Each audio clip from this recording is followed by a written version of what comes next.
자, 신명기서는 창세기, 출애굽기, 레위기, 민수기, 신명기, 모세오경이라고 그랬죠. 모세오경 가운데 다섯 번째 책인 신명기는 이스라엘 백성들이 출애굽한 이후에 광야에서 시내산에서 율법을 받고 그 율법에 대한 내용 중에 특별히 의식법, 제사법에 대해서 기록한 내용이 레위기서라 그런다면 이 레위기서에 대해서 이제 다시 한번 반복해서 말씀해 주고 있는 내용 일부분이 신명기서에 기록되어 있는데요. 신명기는 이스라엘 백성들을 하나님께서 이제 시내산에서 율법을 주신 이후에 가데스 바네아라는 곳에서 이스라엘 백성들이 이제 가나안 땅을 진격해 들어가야 되는데 그들이 우리에게 정탐꾼을 좀 보내어 가나안 땅을 정탐하게 한 이후에 우리가 들어갈 수 있게 해달라라고 하나님께 부탁을 하죠. 그래서 결국 각 지파별로 지도자 한 사람씩을 선택을 해서 12명의 정탐꾼을 40일 동안 가나안 땅을 정탐하게 했다라고 신명기 1장에 자세하게 나타나 있습니다. 40일을 정탐하고 온 이후에 모세와 또한 여호수아와 아론 이 두 사람이 그곳을 하나님 우리에게 주셨기 때문에 우리는 능히 들어갈 수 있다. 그런 10명의 정탐꾼들은 우리는 못 들어간다. 그곳에서는 아낙 자손 즉 거인 족속들이 있어서 정말 그들이 우리를 볼 때에 아마 메뚜기 같았고 그랬는데 아마 우리가 생각할 때도 우리는 그들의 밥 정도밖에 안 된다 라고 생각하면서 못 들어간다고 이렇게 부정적인 보고를 하죠. 하나님이 이 일로 말미암아서 이스라엘 백성들 이 출애굽 1세대 하나님을 원망하고 불신한 그 세대를 40년 동안 광야에서 유리방황하게 만드심으로 20세 이상 되었던 모든 성인들이 다 죽고 맙니다. 오직 여호수아와 갈렙만큼은 하나님을 온전히 쫓았은즉 가나안 땅에 들어가도록 하겠다라고 말씀하시죠. 심지어 모세마저도 하나님의 거룩하심을 드러내지 않았기 때문에 가나안 땅에 들어가지 못한다라고 말씀하시고 지도자였던 대제사장 아론도 광야에서 죽고 미리암도 죽고 이렇게 다 죽어가고 마지막 이제 모세도 죽어야 되는데 모세는 이스라엘 백성들을 이제 시내의 광야에서 가나안 땅을 목전에 둔 저 요단강만 건너면 이제 가나안 땅이기 때문에 요단강을 목전에 둔 그곳이 모압 평지라고 합니다. 그 모압 평지까지 하나님께서 모세에게 마지막 사명을 부여해 주시죠. 그 마지막 사명이 이스라엘 출애굽 1세대 성인들은 다 죽고 이제 광야에서 태어난 출애굽 2세대와 그리고 광야에서 죽지는 않았지만 어린 20세 이하의 이제 사람들로 장성한 자니까 거의 60줄에 접어드는 60 이하의 그런 사람들이겠죠. 그런 사람들을 이끌고 가나안 땅 입구 모압 평지까지 가도록 하나님이 허락을 하시죠. 그리고는 마지막 모압 평지에서 너희들이 가나안 땅에 들어가거들랑 너희 조상들이 광야에서 하나님을 불신해서 원망과 불평과 불신 때문에 다 멸망을 당했는데 너희들은 그러지 말아라 라고 하면서 하나님이 주신 율법을 다시 한번 상기시키는 그런 내용의 유언과도 같은 그런 성경이 신명기서다. 그런데 신명기서 가운데 특별히 오늘 읽은 본문은 레위기서에도 있는 그 내용을 반복해서 다시 한번 상기시켜주고 있습니다. 레위기서에 있는 본문은 출애굽 1세대에 대한 그런 말씀이라고 그랬죠. 그런데 출애굽 1세대가 다 죽고 이제 어린아이들이 장성해서 가나안 땅에 들어가야 되니까 출애굽 2세대를 향해서 다시 하나님이 말씀해 주고 있는 겁니다. 특별히 오늘 본문에는 우리가 정한 짐승 또 부정한 짐승, 정한 물고기, 부정한 물고기, 그리고 정한 새, 부정한 새 이처럼 새 종류에 대해서 세 가지 종류에 대해서 말씀하시면서 너희들이 먹을 것은 이러이러하고 너희들이 먹지 말 것은 이러이러하다 하다라고 말씀합니다. 물론 오늘날에는 이처럼 어떤 새는 먹고 어떤 짐승은 먹고 어떤 물고기는 먹고 어떤 물고기는 먹지 않고 이처럼 따져서 먹는 사람이 거의 없죠. 이것은 왜 그렇습니까? 예수 그리스도를 통하여서 율법이 완성이 되어졌기 때문에 우리는 오늘날에는 이렇게 구분해서 이건 먹고 이건 먹지 말고 이런 세부적인 그런 어떤 구분을 해서 먹고 안 먹고를 정하는 것은 아닙니다. 그러나 하나님이 레위기서를 통해서 또는 신명기서를 통해서 말씀하신 먹고 먹지 말고 정하고 부정한 이런 짐승들을 구별해 두신 분명한 근거를 우리가 알 수는 없습니다. 왜 하나님이 그걸 먹지 말라고 그러셨지? 단지 기준이 이러이러한 것은 먹고 이러이러한 것은 먹지 말라라고 말씀하셨을 따름이지 왜 이런 짐승들이 그처럼 부정한 것인가에 대해서는 구체적으로 말씀을 하지는 않으셨습니다. 그러나 이처럼 하나님이 구별하셔서 먹으라 먹지 말라고 말씀하신 데는 궁극적으로는 하나님의 백성으로 구별된 성결된 성별된 그런 이스라엘 백성들을 위한 하나님의 인도하심이요 하나님의 사랑하심이요 하나님의 배려라라는 것을 우리가 믿음으로 받아들이는 거죠. 자, 특별히 오늘 말씀 21절까지 말씀 가운데 6절부터 8절까지의 말씀을 중심으로 따라합시다. 유사품에 주의하라. 유사품에 주의하라. 우리가 왜 다니다 보면 우리가 정통이니 원조니 이런 말들을 많이 합니다. 원조 보신탕집, 원조 해물탕집, 원조 무슨 집, 뭐 원조 추어탕집. 그러니까 원조라는 말은 단 하나만 있어야 되는데 그런데 돌아다니다 보면 이 원조라는 말을 쓰는 그런 식당들이 너무나 많죠. 그걸 보면서 도대체 어느 것이 진짜인가 라고 우리는 의심을 가질 수밖에 없는데요. 어떤 곳에 가면 또 뭐라고 합니까? 진짜 원조. 원조도 원조인데 진짜 원조. 이렇게 원조라는 말을 요새는 남발을 하고 있는데요. 원조라는 말은 달랑 하나만 있어야만이 원조죠. 오리지널. 그러면서 유사품에 주의하세요. 어떤 제품도 역시 만들어 놓고 정말 베끼기에 달인인 저 중국, 그래서 중국 사람들은 그렇게 짝퉁을 잘 만들어내는데 그런데 짝퉁도 만들다 보면 실력이라고 요즘은 중국 그 화웨이가 미국을 중심으로 해서 전 세계적으로 제재를 받고 있다 보니까 화웨이 대신에 샤오미가 굉장히 또 발달을 하고 있는데 샤오미도 처음에는 카피를 통하여서 복사를 통하여서 자기 제품들을 생산했던 그런 기업인데 화웨이가 그야말로 제재를 당하는 바람에 덤으로 이 샤오미가 덕을 받는 그런 시대가 되었죠. 그러다 보니까 짝퉁으로 시작된 그 기업이었지만 요즘은 전 세계 수위를 달리는 그런 기업으로 또 발전해 나가는 것을 보게 됩니다. 지금 우리나라도 그런 어떤 카피를 해서 초기에 그 산업사회를 이루어갔던 그런 우리의 전력이 있는 걸 보게 됩니다. 여러분 오늘 말씀의 제목이 유사품에 주의하라라는 그런 제목을 가졌는데요. 자, 특별히 오늘 6절부터 8절까지는 짐승 가운데 너희가 먹을 만한 것과 먹지 말아야 될 것에 대해서 말씀하고 있습니다. 특별히 1절은 이렇게 말씀하죠. 너희는 너희 하나님 여호와의 자녀이니 죽은 자를 위하여 자기 몸을 베지 말며 눈썹 사이에 이마 위에 털을 밀지 말아라.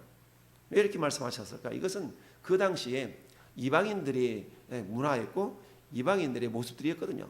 그러니까 너희는 2절 말씀처럼 여호와 하나님의 성민 거룩한 백성으로 구별된 민족인데 너희가 구별되지 않게 이방인들이 행하는 풍속을 따라서 이런 모습들을 보인다는 것은 하나님의 성민으로서의 바르지 못한 그런 행실이다라는 것을 하나님께서 말씀하시면서 고대 근동 지방의 어떤 미신 행위였던 거예요. 그래서 이런 행위들을 본받지 말라라고 1절은 말씀하고 있습니다. 그러면서 거룩한 백성이기 때문에 뭔가 그들이 이제 가나안 땅에 들어가서 가나안 원주민들이 행하는 모든 풍습, 그들이 섬기는 신, 이런 것들과 같지 않도록 하시기 위해서 하나님은 그들에게 먹어야 될 음식, 먹지 말아야 될 음식, 먹어도 될 물고기, 먹지 말아야 될 물고기, 이런 것들을 주님이 구별해 주셨다라고 보게 됩니다. 따라서 너희는 내 하나님 여호와의 성민이라, 여호와께서 지상 만민 중에서 너를 택하여 자기 기업의 백성으로 삼으셨다. 너희를 자기 백성의 기업으로 삼으신 이유가 뭔지 아냐? 그것은 너희가 민족이 많아서도 아니고 너희 민족이 강해서도 아니다. 그러면서 앞에 7장에 넘어가 보면 그 이유를 두 가지를 말씀을 하시죠. 첫째는 너희 조상들에게 맺었던 언약 때문에, 그 언약 때문에 너희를 선택했고, 두 번째는 하나님께서 너희를 사랑하시기 때문에 그렇다라는 얘기입니다. 여러분, 사랑이라는 것은 내가 너를 사랑하는데 어떤 꼭 너는 나를 왜 사랑해? 라고 그러는 것이 아니라 하나님의 사랑이라는 것은 그 하나님의 주권이죠. 하나님의 주권. 그러니까 하나님께서 우리를 사랑하신 것은 그저 사랑받음에 대한 감사, 감격, 이걸 우리가 누릴 따름이죠. 자, 이렇게 해서 이스라엘 백성들을 선택하시고 너희들이 가나안 땅에 들어가거들랑 이처럼 가증한 것은 무엇이든지 먹지 말아라. 그러면서 너희가 먹을 만한 짐승은 이러하니 곧 소, 양, 염소, 사슴, 노루, 불구스름한 사슴, 그 다음에 산염소, 볼기가 흰 노루, 뿔이 긴 사슴과 산양들이라. 이런 짐승들은 어떤 특징이 있나 봤더니 이런 짐승들은 굽이 갈라져 쪽발도 되고 새김질도 하더라. 쪽발도 되고 새김질도 하더라.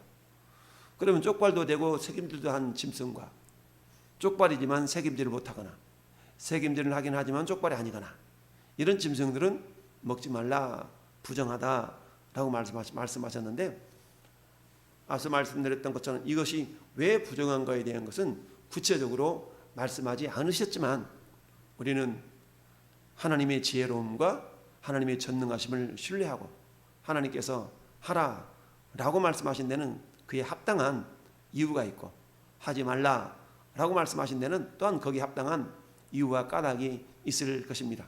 그러나 하나님께서 그 이유와 까닭을 말씀하지 아니하신 데에는 나름대로 우리가 굳이 알지 않아도 되기 때문에, 아니면 알지 않아야 되기 때문에 하나님이 말씀하지 않으셨다라고 우리가 이해를 하고 전능하신 하나님의 인도하심에 우리는 겸손히 순응하고 받아들여야 된다라는 얘기죠. 그래서 오늘 보면 6절부터 8절 말씀에 먹어도 되는 그런 짐승과 먹지 말아야 된 그 짐승의 큰 기준이 뭐였어요? 그것은 새김질을 하고 쪽발이 되는 것은 너희가 먹어도 된다라는 겁니다.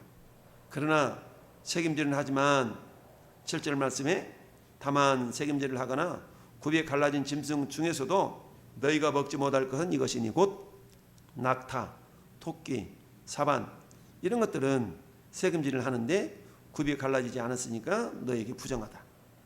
그리고 돼지는 굽은 갈라졌지만 새김질을 못하니까 부정하다. 이런 것들의 고기는 먹지 말고 그 죽은 사체도 만지지 말아라 라고 말씀을 하고 있습니다. 자, 구체적으로 왜 먹어야 되고 먹지 말아야 되는 것을 우리가 이해는 할 수 없지만 그러나 전능하신 하나님의 말씀이기 때문에 겸손히 순종하는 것이 결국 복이다라는 얘기입니다. 그 근거를 우리가 성민이기 때문이다 라고 이스라엘 백성들은 자부심을 가지고, 이방 백성들, 이방 민족들은 구분 없이 분별 없이 먹고 마시겠지만 그러나 하나님의 성민인 우리들은 하나님 말씀하신 대로 이러이러한 것들은 먹고 이러이러한 것들은 먹지 않음으로 말미암아서 그들 스스로가 그래 우리는 구별된 민족이지 하나님의 성민인지 라는 자부심을 가지고 살아갈 수가 있었던 것인데, 특별히 오늘 말씀의 제목처럼 유사품에 주의하라라는 제목을 가지고 오늘 말씀 속에 하나님의 뜻을 분별한다면, 첫째는 기독교와 비슷하다고 해서 모두가 참 종교는 아니다라는 깨달음을 우리가 가질 수 있어야 됩니다. 여러분, 이단이 뭡니까? 이단은 달을 잇자 끝단 아니겠어요? 달을 잇자 끝단. 즉 십자가 걸어놓고 우리도 교회다, 우리도 하나님을 섬긴다 라고 말하는 많은 집단들이 있죠. 요즘은 가장 왕성하게 활동하고 있는 신천지나 그리고 하나님의 교회, 이런 하나님의 교회는 안상홍 증인이라고 그러죠. 이런 데는 자기들도 하나님 섬긴다고 얘기를 해요. 자기들도 하나님 섬긴다, 자기들도 예수 믿는다라고 말하지만 그러나 가만히 보면 그들은 그들의 교주가 하나님의 자리에 올라가 있죠. 그들의 교주가 하나님의 위치에 올라가서 마치 내가 예수다라고 주장하는, 은연중에 주장하는 그런 모습들이 있는 겁니다. 이것은 결국 한마디로 말하면 뭡니까? 유사품인 거죠.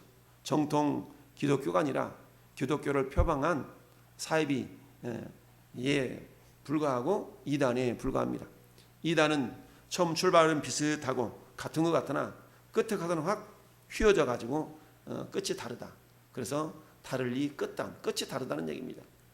처음에는 책임질을 하는 것 같은데 그러나 쪽발이 되어져서 쪽발이 되지 아니해서 결국 정한 짐승으로 구분되지 못하는 것처럼 우리 하나님 보실 때에 정한 짐승과 정하지 않는 짐승은 책임질을 해야 되고 쪽발도 되어져야 되는 두 가지가 다 포함이 되어져야 되는데 한 가지만 포함에 대해서는 정하지 않다라고 말씀하신 것처럼 하나님 믿는다라는 그런 미명하에 우리도 하나님 믿어 라고 말씀하고 있지만 세부적으로 들어가 보면 결국 기독교 복음을 가르치는 것이 아니라 내가 복음을 가르치는, 그래서 이단들의 특징은 뭡니까? 나름대로의 어떤 성경 이외에 다른 어떤 신앙의 기준서들이 하나씩은 분명히 다 있죠. 그래서 이처럼 첫 번째 우리가 깨닫는 것은 기독교와 비슷하다고 해서 모두가 참 종교는 아니다라는 겁니다. 따라서 정한 짐승과 부정한 짐승을 제대로 분별해야만이 하나님의 말씀대로 우리가 건강하게 가나안 땅에서 살아갈 수 있었던 것처럼 오늘날에도 우리가 참 신앙, 참 종교와 그렇지 않은 종교를 분별할 수 있는 그런 눈들이, 그런 지혜로움들이 우리 가운데 있어야 된다는 것을 오늘 말씀을 통해 우리가 깨달아야 됩니다. 두 번째는 따라합시다. 믿음과 행함이 있을 때에 하나님께 인정받는 신앙인이 된다. 그렇습니다. 여러분, 우리가 로마서를 보면 로마서에서는 믿음으로 구원을 받는다 라고 말씀을 하고 있고, 그리고 야고보서를 보면 행함이 없으면 그건 믿음이 있다고 말할 수 없다 라고 행함을 강조하는 것처럼 보입니다. 그러나 로마서와 야고보서는 동전의 양면과도 같아서 어느 면을 보느냐에 따라서 그것이 강조되어지는 것 같지만 실상은 로마서나 야고보서가 결국은 믿음과 행함을 다 강조하고 있는 성경인 것을 우리는 알아야 됩니다. 무슨 말씀입니까? 믿음이 있다면 행함은 따라오게 되어 있다라는 얘기고요. 행함이라는 것은 또한 믿음의 근거한 행함일 때에 하나님께서 인정하신다라는 겁니다. 오늘 본문에 나오는 정한 짐승과 부정한 짐승, 쪽발이 갈라지고 책임질을 하는 짐승이라야만이 정한 것처럼 행함과 믿음이 있는 신앙이라야 하나님께서 어찌 보면 정한 신앙이다, 정결한 신앙이다, 하나님의 백성으로서 하나님의 성민으로서 합당한 신앙의 모습이다 라고 인정을 받는다라는 이야기죠. 그래서 야고보 사도가 행함이 없는 믿음은 그 자체가 죽은 것이니라 라고 말씀했던 것처럼 오늘날에도 마찬가지죠. 오늘날에도 우리 그리스도인들이 욕먹는 이유 중에 한 가지가 입만 살았다라는 말들을 많이 듣게 됩니다. 입만 살았다는 것은 뭡니까? 지식은 있지만 아는 건 있지만 그러나 삶의 실천이 부족한 모습을 바라보면서 듣는 소리들 아니겠습니까? 이것은 믿음과 행함의 균형이 맞지 않는 그런 정상적이지 못한 어찌 보면 그런 신앙인의 모습일 수가 있습니다. 따라서 하나님이 인정하시는 오늘 본문으로 말한다면 정한 짐승에 해당되는 신앙이라는 것은 결국 믿음과 행함과 믿음이 균형을 잡을 때에 그 신앙이 우리 하나님이 인정하시는 신앙이요 결국 정한 짐승의 모습과도 같다라고 볼 수가 있습니다. 세 번째 오늘 본문을 통해 우리가 생각해 볼 것은, 자, 우리는 하나님의 구별된 백성, 거룩한 백성이라는 자부심을 가지고 겸손히 하나님의 말씀을 순종해야 된다라는 이야기입니다. 여러분, 우리가 하나님의 말씀 모두가 다 이해되어져서 받아들이는 건 아닙니다. 다만 절대자이신 하나님께서 우리보다 지혜가 높으시기 때문에, 우리보다 하나님의 지혜가 높으신 그 말씀이기 때문에 우리는 결코 겸손하게 복종하고 순종하는 그런 경우가 대부분인 거죠. 그런데 희한하게 우리가 믿고 순종하다 보면 나중에 이해가 되어지죠. 이게 믿음의 모습들입니다. 이해되어져서 믿는 경우보다 믿으면 이해되는 경우가 이 신앙의 세계 속에서, 특별히 우리 믿음의 세계 속에서 나타나는 놀라운 현상인 것을 우리는 보게 됩니다. 사랑하는 성도 여러분, 오늘 본문 속에서 유사품에 주의하라. 결국 무슨 말씀입니까? 우리 신앙도 유사품 신앙이 있을 수가 있다는 것을 기억하면서 겉모습으로는 똑같이 예배당 다니고 똑같이 성경책 끼고 다니지만, 그러나 겉만 무성했던 바리새인과 서기관들의 신앙을 책망했던 예수님처럼 오늘 이 시대에 저와 여러분들의 신앙이라는 것은 그야말로 잎사귀만 무성한 신앙이 아니라, 잎사귀가 무성하다면 거기에 걸맞는 열매도 맺는, 그래서 나더러 주여 주여 하는 자마다 다 천국에 들어가는 것이 아니요 다만 하늘에 계신 아버지 뜻대로 행하는 자라에 들어간다. 이처럼 예수님도 마태복음 7장을 통하여서 행함과 신앙의 일치를 주님이 말씀하고 있고, 균형 잡힌 신앙이라는 것은 결국 믿음과 행함이 하나가 될 때에 균형 잡힌 신앙이니요 하나님이 인정하시는 신앙인이다라는 걸 기억하면서, 저는 여러분들이 신앙의 진품으로서, 유사품이 아니라 신앙의 진품들로 오늘 한 날도 주님께 인정받는 그런 믿음의 모습들이 있기를 원합니다. 또 겸손히 말씀이 말씀하시는 바가 무엇인가를 우리가 생각하면서 우리 스스로가 나는 짝퉁 신앙인이 아니라 진품 신앙인으로서 세상에서 빛이요 소금으로서 선한 영향력을 잘 발휘하여서 우리로 인하여서 우리 하나님 앞에 영광 돌려지며 세상을 향하여서는 변화시킬 수 있는 그런 주인공들로 쓰임받기를 예수님의 이름으로 축원을 드립니다. 아멘.